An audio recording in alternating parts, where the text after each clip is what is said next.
We all want to win in life, and I believe we all can. I also believe success is a choice. There are no secrets to winning. There are only core principles, habits, and principles that lead to success. Yes, some have it harder or easier than others. However, it rains on the rich and the poor, the just and the unjust, and the weak and the strong all alike. It's up to you, it's up to us to rise above those clouds. There's a better view of success, a better view of winning up here. Principles of Winning is here to help you elevate. Here we go.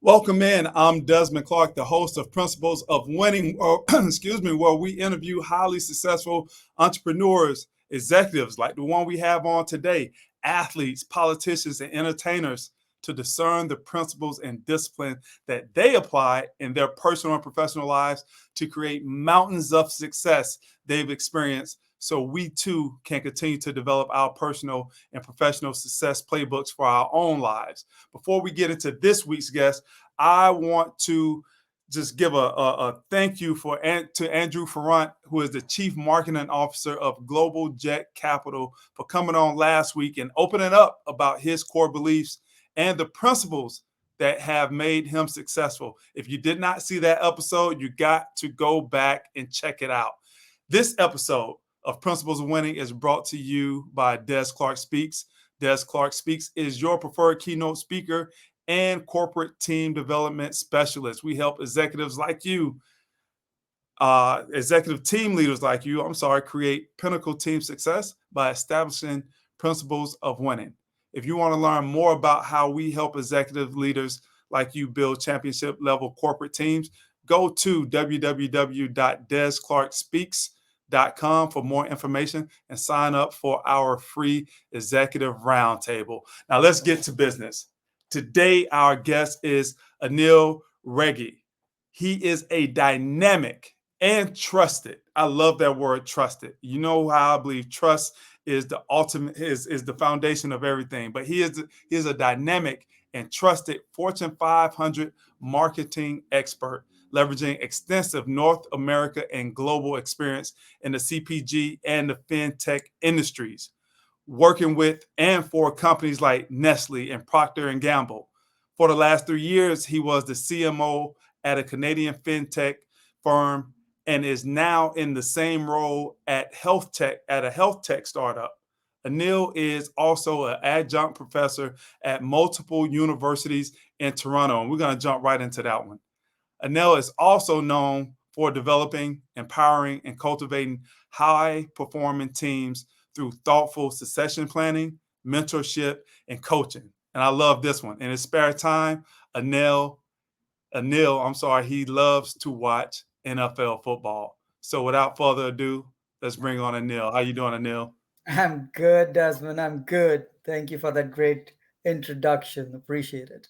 I appreciate you coming on. And Anil, you have a very, very interesting story and you have some interesting principles, habits that help you become successful in life. But before we jump into all of that, there's something that you're very excited about.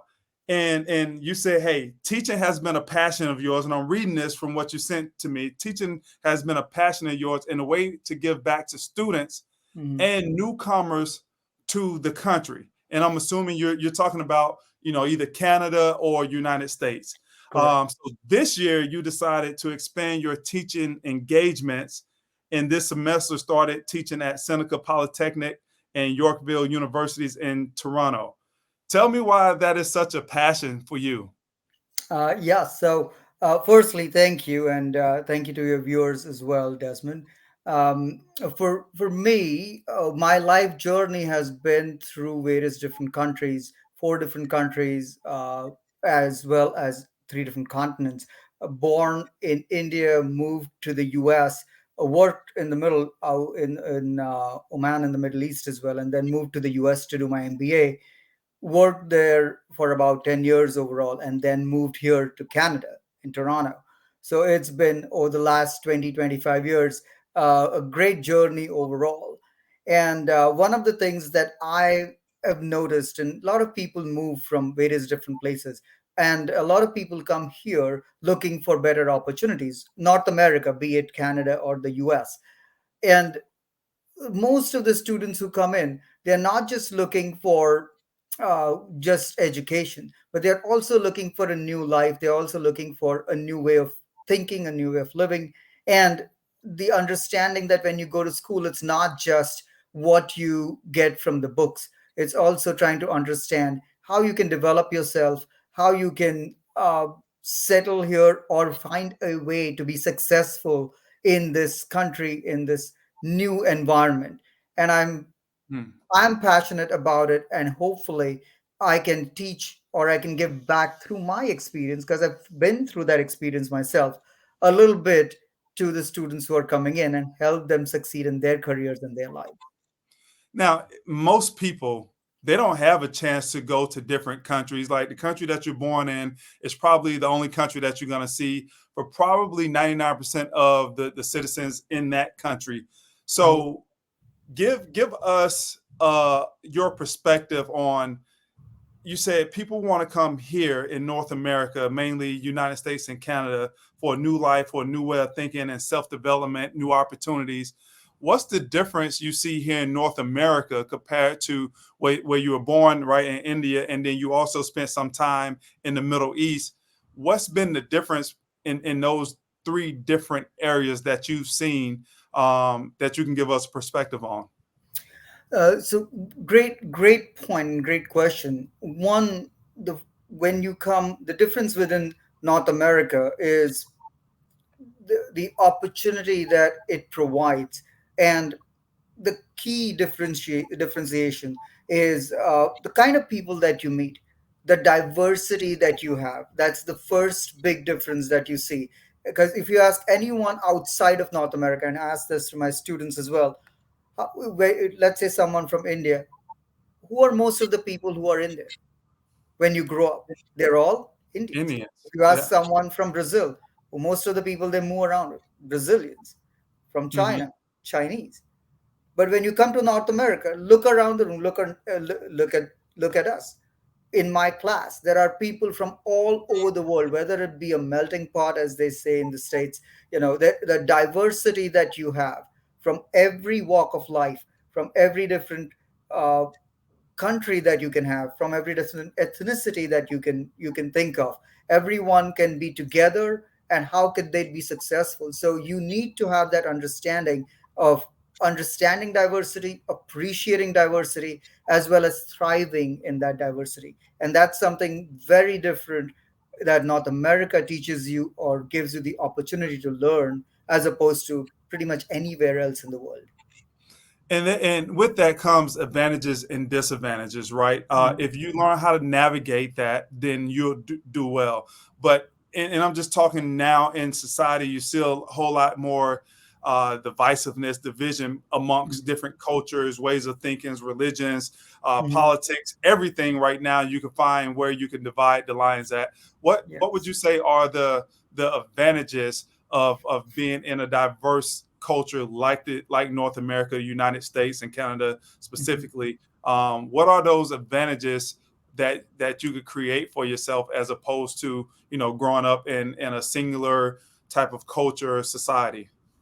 Well, the world is getting more diverse. So, to be successful in the world today and moving forward, you need to appreciate diversity. Globalization, as we know, over the past 20 years has been huge. So, when you are talking to teams, when you're meeting teams, and I'm talking about people in a work environment, you're not going to be only talking to a homogenous section of society, who everyone who looks like you, speaks like you, grew up in the same place like you, or heck, even lives in the same country as you.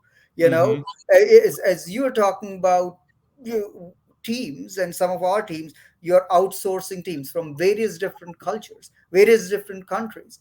Their way of working might be different, the way they think about things might be different, their culture will be different, and it is different. And what you say, you need to have a higher understanding, less of that ethnocentrism that some people might have, and more of the understanding of their culture, trying to have that empathy to know, put yourself in the other person's shoes, and try to know how they behave when they say something, what do they mean, and how their culture differs from your culture or the culture that we have here in North America. And that's the understanding you need to get. And I feel if you have that, or because you are maybe a little bit different, or you have those experiences, it helps you appreciate that a little bit more and learn that a little bit more, which is necessary in today's world to be successful. And is that something that you teach as a professor? And if it's not, or if it is, how do you teach that? I actually do teach that from experience as well, but also teach that as a professor itself. Like there are within the class in business environment or global marketing, you or business ethics. All of these courses, ones that I teach, will also have will also have a section about culture and culture across countries as well, and the different cultures. For example, one of the things that you talk about or we teach is something called as power distance. Mm, Power distance is generally speaking, the concept of power distance is if you when you talk to your, let's say, someone within the society. Some societies are meant in a way or built in a way that the difference between you and someone else within society who might be more successful, more richer, more influential, is not that high. Here in North America, you could go up to even your VP or your president, to call them by their name. You can ask them very easily, hey, we're going out for lunch, do you want to join us? In other societies, which, because we have low power distance, it's more, you're open to talking to someone who you might consider to be having a lot more power in society than you do. So there is mm, that distance is not that high. In other societies, Eastern societies, for example, that distance is quite high. So you are a little bit more concerned about going and talking to them. So if someone else, like let's say your boss asks you something or your manager asks you something, it's going to be harder for you to say no, even if you want to. You're not that direct. You want to make sure that you can say no, and there sometimes lies, because the power distance is quite high, you are almost obligated to say yes. They want mhm. you to work over the weekend, or some of the other challenges they might say, which may not be what you want to do. It's hard for you to say no, and you probably are obligated because of cultural norms to say yes. Right. So that's the difference between the two. And when you can learn that, and we had teams where that actually happened, where we actually had to go in and say, as a team from outside this country, if you have a challenge, you need to come back to us and say no. If there is actually going to be if someone says, I need this within 2 days, and you can deliver within 2 days, don't say yes. Right. Don't say yes to us. And we have to have that same cultural those same cultural challenges from our end. So we need to teach our people as well here, that to understand that it's hard for them to say no. So when you are Mhm. giving them timelines, make sure that they are realistic, and understand or be aware of that. And it seems like that is definitely a an advantage here, that you have that close proximity to upper level management and leadership, where you can actually build like real relationships with them and go and have real authentic conversation. And it Mhm. seems like in other societies that's not as possible as here, which I think one of the main advantages is the transference of knowledge and experience to someone who is trying to make their way up. They Mhm. can gain that a lot easier from upper leadership, management, or whatever you want to call it, more so Yes. here than in other cultures. Yeah. That's great. Let's jump into uh, your principles. When I first reached out to you on LinkedIn, the power of LinkedIn has us here right now. I just want to say that I asked you, what are your top 3 to 5 principles that have made you successful to this point. And you listed out 3 of them, and you gave explanations for all 3 of them. One was empathy. You say, I live by this principle: do unto others. It is the most underrated quality in leadership, but I feel you need to put yourself in other people's shoes to really be an effective leader. The second one was hire the right team. Surround yourself with strong performers, and I consider that a strength to be able to spot the right people, hire people whose skills are different than mine. Hire what you lack. I love that one. And then the third one is quick decision making. Take chances in the key is a key to success in growing in leadership positions. Innovation and new ideas need quick action. I rather try something new and fail rather than not to try at all. Taking too long to make decisions will result in loss of opportunities. That was your response to me.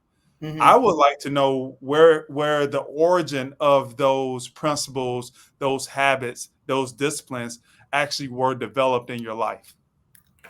Good, great question. So from my standpoint, those three, and I do very realistically live by them. Those Mm-hmm. are for me how I feel has driven success. And sometimes taking those risks might end up in failure, but you still. I don't consider that to be failure. I just consider that to be another part of learning. Mm-hmm. Only when you fall do you learn, and then you get back up and be stronger for it. Empathy is the number one principle. I think as far as leadership goes, it's by far the most underrated skill. You Mm-hmm. hear of, oh, these leaders will do anything and everything for when they're working and spend all their time in there and all of those things. Yes, but you're also responsible for the people who are in your team. To Right. have a successful business, to have a successful organization, you can't do it by yourself. You need to have people who will follow you. And one of the reasons, what is the most common thing they say? Why do people leave jobs? They don't leave jobs, they leave bosses, right? Mm. People don't leave jobs, they leave bad bosses. And one way I feel to let people know, or your teammates know, that you're there for them is to have empathy. You need to make sure that you are putting, when you're making a decision, put yourself in the other person's shoes and see how they would feel, how they would react, and how it affects them. That humanizes your overall experience, and it helps you, at least in my opinion, make the right decision. And you can never go wrong by making the right decision. Right. That's what I always believe. You can never go wrong. And there is, we also teach this. There is, when you're making these decisions, there is always your gut, scientifically or not, but you do have a gut feeling. And 90% of the time, that's always right. So when Mm. you're making a decision, check with your gut if you think you're doing the right thing. And if you're not, you know, more often than not, that decision is not correct.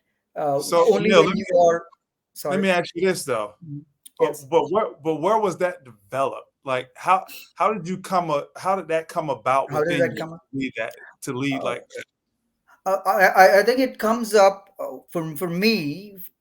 It's a value system, and I think Mhm. value systems, part like culture, your values are built and inculcated in you from where you grow up, your parents, your family, as well as Mhm. the place that you grow up in.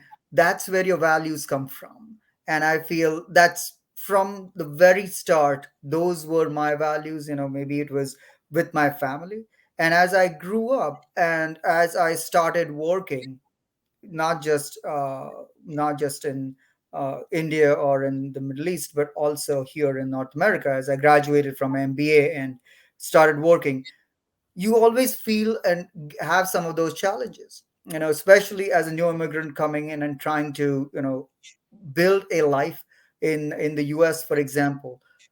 There are certain times that you feel, oh my god, this is very challenging, and I'm not being heard, I'm not being listened to. Mm. These might be challenges that I'm facing, whether it be settling here, whether it be other things, getting a job, getting a visa, all of those pieces.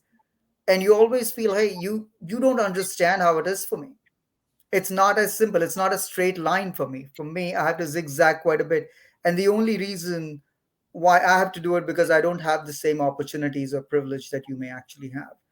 Hmm. So when I make my decisions, I want to also make sure I'm looking at it from your standpoint, or the person in my team, their point of view. So that's kind of where it probably developed. And as I saw, as I grew in my career, that's the way, it matches with my values. And Uh-huh. that's kind of how empathy became important to me. Do you think because of your travels and how you came into the country, went to the Middle East, do you think it's easier for you to have empathy and lead that way than somebody who's just been here in the U.S. and they have a U.S. based team Point of workforce? view. Do you think it may be a little bit harder for them because they didn't have to go through certain things, or do you think it's just one of those things that you can learn? I think it's one of those things you can learn. I won't say that people who are, there could be a factor to that because you've never been exposed to something, you don't know. So you can't blame someone for something that they don't know. Mm-hmm. But even if you don't know something, we are not blind. We are exposed to everything in the world today. It's not like it was 60 years back or something that you really are not as exposed. In the world today, we are exposed to everything through social media, news, all of that. So Right. if you've not been exposed to it, it's up to you, especially as leaders, to Mm-hmm. become more empathetic. And you can definitely learn that. But I think somewhere your values and what you are, inherently as a person also plays into that. As I always say when I'm hiring people, I can teach you things that you don't know from a hard skill standpoint, but I can't teach you to be a good human being per se. Mm-hmm. you know as in that is much harder to have the right values. That is much harder for me to teach you at work, to make sure that you have the right values, you're a good, honest person. Right. That's the tough part, and that's why, as leaders, I think that's something we need to also aspire to have. And when you hire, you need to look for those as well. And speaking of hiring, that was the second one. Hiring the right team and then Mhm. quick decision making. I know I interrupted you a couple minutes ago, but hiring the right team and quick decision making. How were those things, those two qualities or disciplines developed as you was coming up through the ranks? True. That hiring a good team, I would say, developed. That's even more developed as I went through my career. Because here is the honest truth: I don't know everything. Okay, Mhm. I probably know less than 10% of everything that is in my own role to do, just like anybody else. Most of us, as we go through our career, need to be surrounded by people who know things that we are not good at, right? And just as you are growing in your career, when you're hiring for positions as well, it's very, very easy to look at people who are like you, or at least in far as what they know and what they can do and what they, how they are, and hire those because that's your comfort zone. Okay, I'm a marketing professional. I like this. We can speak the same language, so I want to hire you. But Mhm. that doesn't make a successful team, because you can already do that. You need to now hire for what you lack. So that's my one of the core principles that I have as well. Like, these are the things I don't know how to do well, and so I'm going to hire for people who know how to do well in that. And you should never hire for yes men. That's the other piece, because Mhm. that is, it's not going to make you successful. It's not going to make your projects and your organization successful. That's one of the reasons why you hire for someone that who is different than you. Different meaning having a different skill set, Mhm. skills that you do not have, or can get, for example. And then, as a leader, majority of the time, as you grow in your career, your role is to guide people, your role is to develop the vision, and also your role is to make sure you're making decisions which take up a lot of your time. A lot of the times we are in meetings. Majority of the time we're in meetings, and what do we do in those meetings? 90% in some of my jobs that I had, you're in meetings all the time, constantly, like from the start of the day till the end of the day. You're in meetings, sometimes over lunch as well. So when do you do your work? Well, someone asked me that, and I said, well, sometimes your job is to be in meetings. That Yeah. is actually your job, because that's where either people are presenting things or you're listening to things, and you're making decisions for the business to go ahead. And if you don't make those calls or those decisions, you're not going to be able to help the business go forward.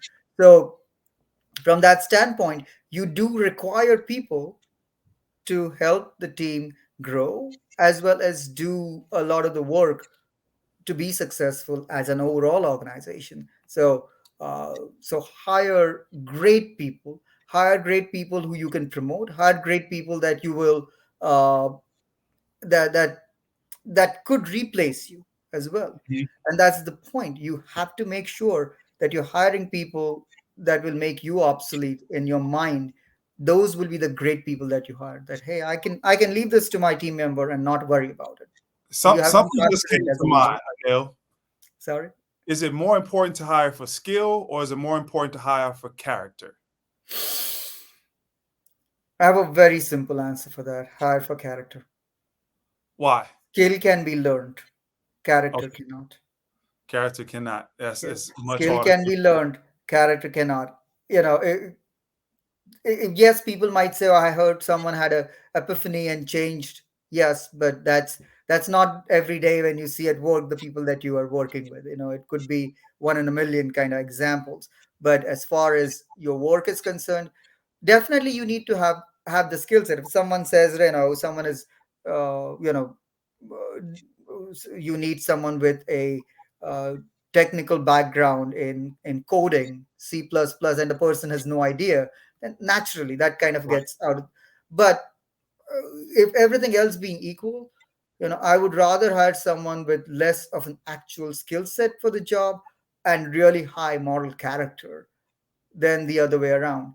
Because someone who doesn't have good character, doesn't have good moral character, is going to get the team down, and you Hmm. can never trust them. That's Right. the key. You can't trust them, and trust is such an important piece. Foundational. In It's foundational to everything we do, to every Hmm. relationship, whether it's relationship within work, whether it's relationship between you and your customers, as a Hmm. business, as a brand. Like, one of the things when we talk about marketing, talk about brand, as you build the brand, what are you building? You're actually building trust of your consumers in your brand, in Right. what you're saying, in your promise, in your brand promise. That's what you're doing. And it is one of the key pieces for purchase intent. Hmm. Trust is one of the key indicators for purchase intent. So, even when you talk from a marketing standpoint, now I'm going right into the marketing speak, so But, to say. It, but it before you is, go there, it really let me is. interrupt because Yes. I just want to challenge you on something and get your take on this Mhm. because you seem like a guy that hey you lead with empathy, right? So it seems like you're a guy that likes to be fair. Um, but in business, I have this thing that I don't believe in fairness. As my brother say, fair is something that you pay to get on the bus. Mhm. Can you be fair? Well, can you make the right choice and always be fair? Most of the time, the right choice is going to be fair for everybody, but sometimes the right choice isn't going to be fair. So, how do you deal with that? And let me just give you a scenario where, okay, the company is downsizing, and that the right choice is that we have to downsize, but it's not going to be fair to all the people that get pushed out the door. Correct. How would you deal with something like that as a leader where you gotta make the right choice, but it's not necessarily fair to somebody? That's a good question. And when I say empathy and fairness, it doesn't mean that you'd never be in a situation to have to let go people. uh, we're all been in that situation. We have to have, you know find ways sometimes when the company is not doing well, for the betterment of the company and the organization. You may have to let go of people. At the end of the day, you are in business to make money. As a business, you're also answerable to your shareholders. So Mhm. naturally, you may have to downsize, and you may have to do it. It's the ethics when you talk about that, it's the ethics of how you do it. Are you doing it fairly?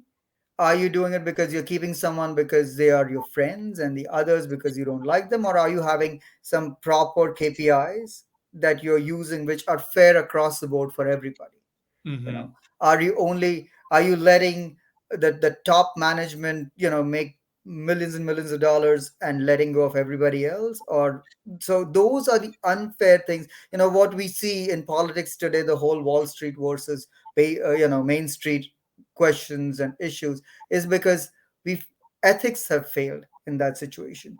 Everyone understands there is going to be times that, if a company doesn't do well, the company might shut down. That might be worse for everyone. Mm-hmm. A lot more families might be affected. But the way you do it needs to be fair as well, and that's up to the leadership to do. Mm-hmm. And that's what I mean by when I say fair and being empathy, Right. being empathetic. That's kind of what I mean by that. I think that's a very, very fair answer. Um, hey, there's a standard of everybody's going to be measured the same way to make Mhm. these decisions when it comes to those tough decision times. Right. So, empathy, hire the right team, quick decision making. How have you seen those three things Mhm. help you to become a C-level executive? So the third piece that I said was quick decision making, because I've seen far too often leaders, as we go through, uh, hold off on making decisions because of the fear Mm, of failure. Fear of failure can be quite debilitating, not just for an individual, but also for an organization. And we've seen organizations resist change because of fear of failure. You see those people are not moving from, oh, this is what we've always done. Success. This is what has gotten us our success till now. So we don't want to pivot. We don't want to move. We have examples of that. BlackBerry being one example, not and specifically calling out anyone or any company, mhm, but you think about those examples in the past, uh, when the iPhone was being launched, for example, right? So they could have moved, but didn't. And there are other things that Kodak, for example, with the digital cameras when they first came out, they had the technology, they still didn't. Until Sony came out, they still didn't. So mhm. again, uh, fear of failure can be a challenge, and one of the things that managers, we need to also train people within your team to do that, is take a chance. Take a chance with your decisions, and if you fail, that's okay, you learn. One of the ways in which I feel organizations can help their managers make quick decision making, or have decision making inculcated within their culture, is by empowerment. And I think that's the other piece which sometimes organizations lack, is you are not empowering your people to make decisions, and that's why they can't make those quick decisions. For Mhm. me, I would rather do it, take a chance, and if we fail, then we do, we learn from it, move on. The the point that sometimes gets people stalled is, I don't have enough information, so what do I do? You will never have all the information, so don't even think that I'll wait for getting all the information before I can make a call. No, so that's Mhm. the skill you should have, or at least develop. And I've developed that through my career. Definitely, as you grow, you make more of these. You learn from your failures, and you get success. So you know what's right, what's wrong. But that's kind of how you progress in your career with the So with, Anil, with decision making. somebody's looking at you right now and say, "Of course, you're a C-level executive. Like you have the latitude to make those decisions because you could bounce back." But here I am. I'm a director or I'm a manager, and I'm trying to move up. And if I fail at something, it may cost me a promotion or something like that. So how do you build in? What do you do to build a culture to make people feel more comfortable with making a bold decision, to let them know, hey, this is not going to be necessarily detrimental to your career if this doesn't work out, because most people, like you say, are fear of failure for whatever reasons, Mhm. but there's ways to build that culture that that the fear is not eliminated, but it's mitigated some. How do you build that culture? Uh, Great question. And the way you do that, the first thing you do for that one is empowerment, as I was Mm-hmm. saying. Only when you can empower your people to make those decisions. I had that like before, within my career as I was going through as well. um, I had to make those decisions sometimes, and I also empowered my team members as I was going through the ranks to make those calls. You should be there guiding, so be a guiding force, but don't handhold people in everything. The companies I feel where you don't, or you just empower for this for namesake and don't really do it, are people who are micromanagers, Mm-hmm. which I'm not. If you're going to be a micromanager, you want to know everything that's happening on a day-to-day basis every time. You're always looking over someone's shoulder, so which doesn't give the freedom for your team members as well to Mm-hmm. be and do what they make those calls. So that's the one thing, you need to empower them. You need to also make sure you're explaining the vision and say, okay, now you do it, here is what you have, and come back to me if you have any questions. A regular cadence of meeting with your team, having that constant dialogue is also helpful to building that culture. A lot of times as you grow in your career, you kind of get too far away from the people who are doing the work, right? Mm-hmm. You get too far away from them. That kind of makes people afraid, or a little bit more fearful. Hey, by the way, I don't really know the person. What if I screw up? I might lose my job. No. So have that one. If you empower them, you tell them it's okay. It's okay to fail. Share your own stories. Share your Mm-hmm. own successes and share your own failures as well. In fact, share your failures more than successes. No, you have, if you've reached a certain level, they know you've been successful. You don't need to again rehash your successes, but explain your failures to them. Explain what you learned from your failures and how that made you better and a stronger person and a more successful person because of those, right? So your team needs to understand that that's okay, but your team also needs to know that if there is something, you will be there for them to guide them on that. And the third piece is that you need to have your team believe that you are having their back. Your Mm-hmm. team needs to believe that you have their back. Just like, in the NFL, the team needs to believe that their coach has their back. That's how you're going to play, right? That's how Mm-hmm. you're going to be successful. You're going to give it your 100% when you know my boss is going to, no matter what, if I fail, if I'm successful, my boss is one, not take credit for my work. So give Mm-hmm. credit where it's due. And second, if I fail, they're going to have my back. They're not going to go to the press conference and say, "Oh my God, that guy crapped out." No, you've seen that happen, and you then see Oh what yeah. happens, the next day in the locker room, right? That's the challenge that you as a leader have to come through with. That's what your team is looking at you. That's how you build that culture. So you mentioned the failures and successes. A lot of and one of the reasons why I do this podcast is because people that's coming up in the ranks, they look at C-level executives, they look at successful entrepreneurs, and it's like, wow, this person must be extraordinary. And I always say, no, they're not extraordinary. They're ordinary, but they just did the extra task and the extra work and became extraordinary.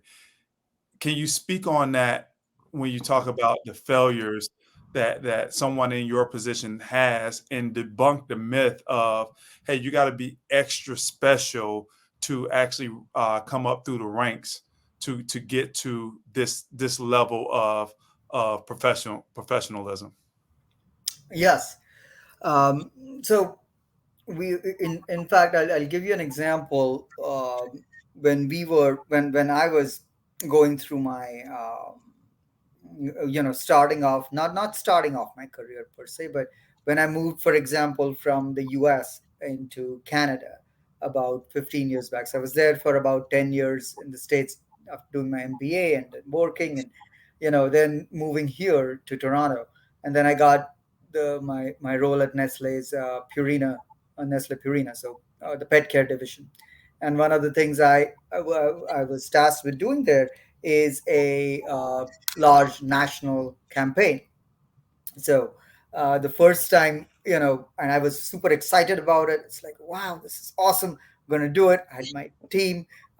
We had some time, and I'm like, I'm going to blow this out of the park, like amazing, And I was told, go find this, to turn to grow sales and blah blah blah. The whole CPG thing. So we worked with the agency, really great.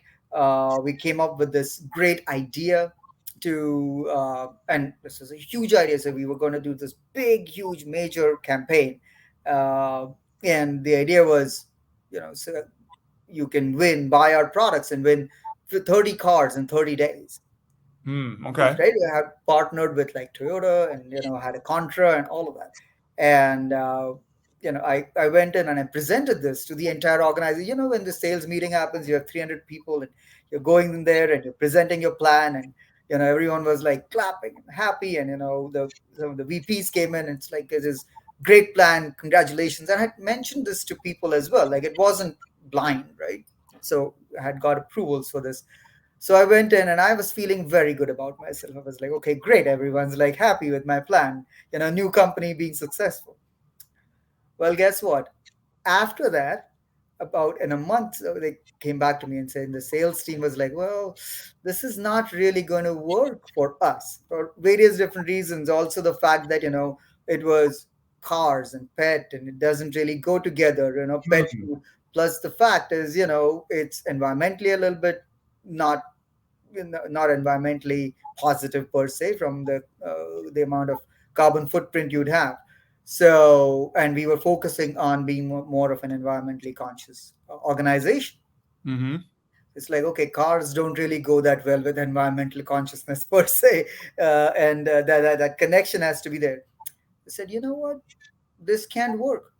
So this is not going to be all of that work for 6 months. It's like, well, it's not going to work. This is not. You got to change the whole thing, cancel the entire thing and change it. And we got like 3 4 months, so we now need to change it and come up with a new idea. And we were like, oh my god. And that for me, I looked at that when I turned back and I'm like, okay, that for me is now, that was a failure Hmm. at the first part. After thinking, I was like on this high, and then boom, oh my god, what happened? Went to the drawing board, back to the drawing board from the scratch. Then reached out to another company here, which is it's called it's on, basically I forget, it's such a long time back. It was Evergreen Brickworks, yes.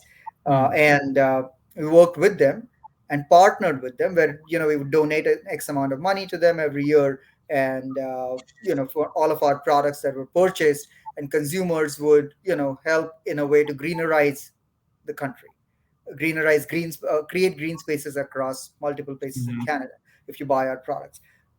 And they would be pet friendly as well. So there was a little bit more of that connection. Naturally, I mean, we launched it, relaunched the whole thing. People were happy about it, really excited. It went on for 5 years, very successful, drove a lot of sales through that program. But it just went to show me that, okay, my boss who came to me with the first one said, okay, this is what happened. They were all happy. When this feedback came after we had done all of the work, and we said, okay, that was the failure which we went Hmm. out. But they had empowered me, and I said, I took that was my responsibility, not my team's, my Hmm. responsibility, because I had made that call to say this is how we should go ahead with it. So I said, okay, we'll take that call. I'll take it on the chin, come back with another even stronger program that then went on for 5 years. But it also made me learn, like when we are doing this, you're looking at your overall strategy. Yes, you can do the create the strategy and all of that, and the inputs of what goes in, where the rubber meets the road, so to say. But before you do any of that, go up a level and see if you start out with something, if it's matching the vision and the mission of the organization.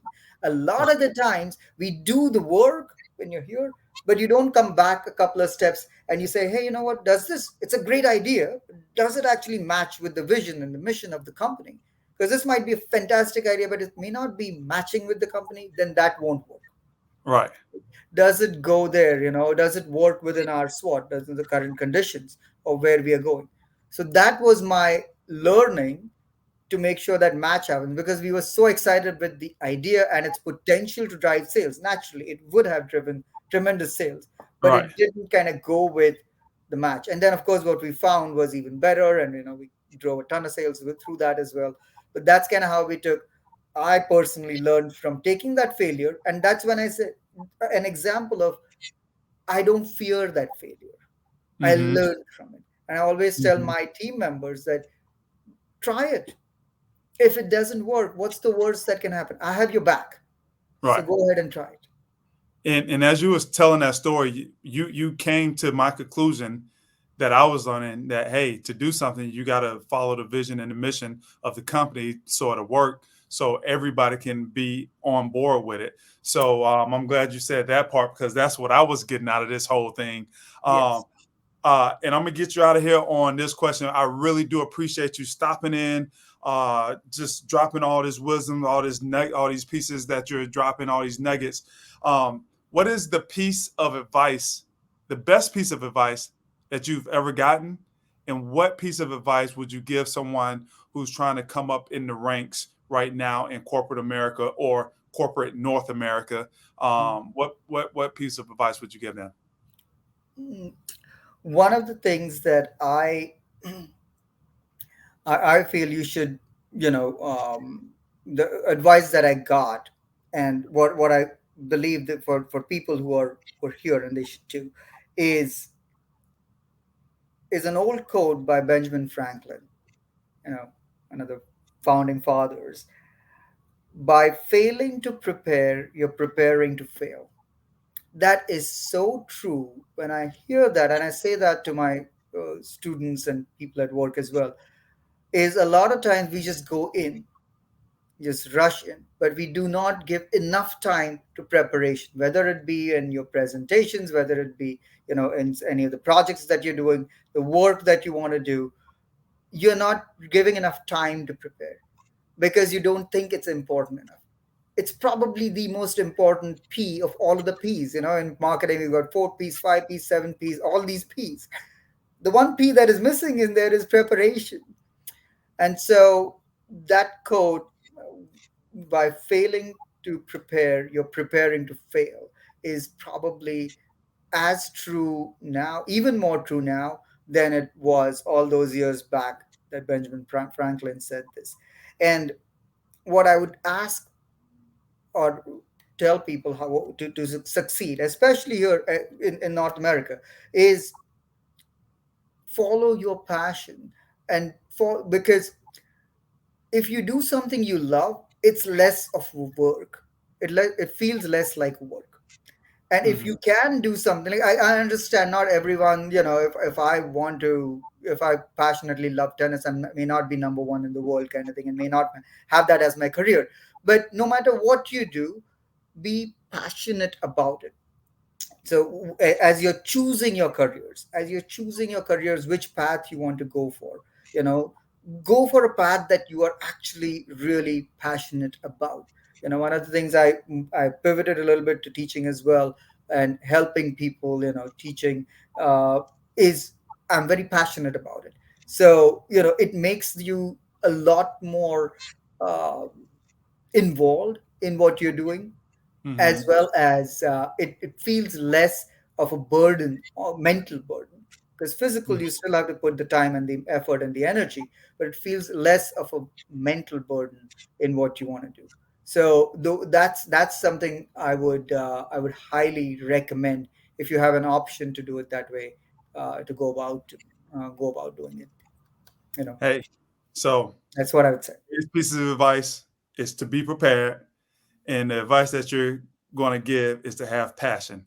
And if you can be passionately prepared for the Yes. days that you have to go out and execute, I guarantee you, you're gonna win more of those days than you're gonna lose. And now I really, really appreciate you for dropping by on Principles of Winning. Hey, let's not make this the last time that you and I get together and discuss. I've learned so much from this. I always go back to these and I break them down myself. So I hope that the audience get as much as from this as I got from this. And then I think I tell everybody who comes on, I always tell, hey, this is my cheat code for success. I get to learn from people like yourself on how to level up, so to speak, in my skills as an entrepreneur, as a leader. So again, I appreciate you for coming on Principles of Winning. Any last words before we get out of here?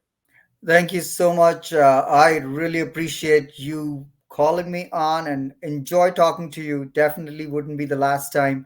And hopefully, if I'm either in Chicago or down in Florida, would love to meet up. And if you're ever up Absolutely. in Toronto, would be great to talk. And hopefully, your old team does well now. Oh yeah, we will. We will do hey, go subscribe to the podcast. Check us out on YouTube. We're all over LinkedIn. Go and follow Anil. He has great stuff out there that you can learn from, just like myself. Hey, I appreciate it. Make sure that you drop by for the next episode. Always dropping on Wednesdays at noon. Every Wednesday at noon, we're dropping another episode. So stay tuned for that next episode of Principles of Winning. Thank you, and we'll see you guys next week on Principles of Winning. Thank you.